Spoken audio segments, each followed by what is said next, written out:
స్త్రీలకు ప్రవేశం లేని ఆలయం అంటే మనకు తెలిసింది శబరిమల అయ్యప్ప స్వామి ఆలయం. అది కూడా యుక్త వయసు వచ్చిన పడుచులకు ఈ ఆలయంలో ప్రవేశం ఉండదు. అయితే స్త్రీలకు అసలు ప్రవేశం లేని ఆలయం ఒకటుంది. ఆ ఆలయంలోని స్వామి బ్రహ్మచారి కావడంతో స్త్రీలకు ప్రవేశం లేదు. మహారాష్ట్రలోని పూణే నగరానికి సమీపంలో పార్వతీ కనుమలు ఉన్నాయి. ఈ పర్వతాలలో కుమారస్వామి ఆలయం ఉంది.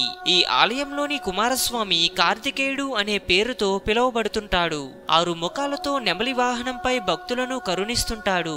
ఆలయంలో ఉన్న తెల్లని పాలరాతి విగ్రహం ఆభరణాలు అలంకరించుకొని కోరి వచ్చిన భక్తులు కోరికలను తీరుస్తుంటాడు. ఈ కార్తికేయుడికి ఇంకో ప్రత్యేకత కూడా ఉంది. ఎప్పుడు 2 భార్యలైన వల్లి దేవయానిలతో ఉండే కుమారస్వామి ఈ ఆలయంలో మాత్రం ఒంటరిగానే ఉంటాడు. బ్రహ్మచారిగా వెలిసినందున ఆలయంలో స్త్రీలకు ప్రవేశం లేదు.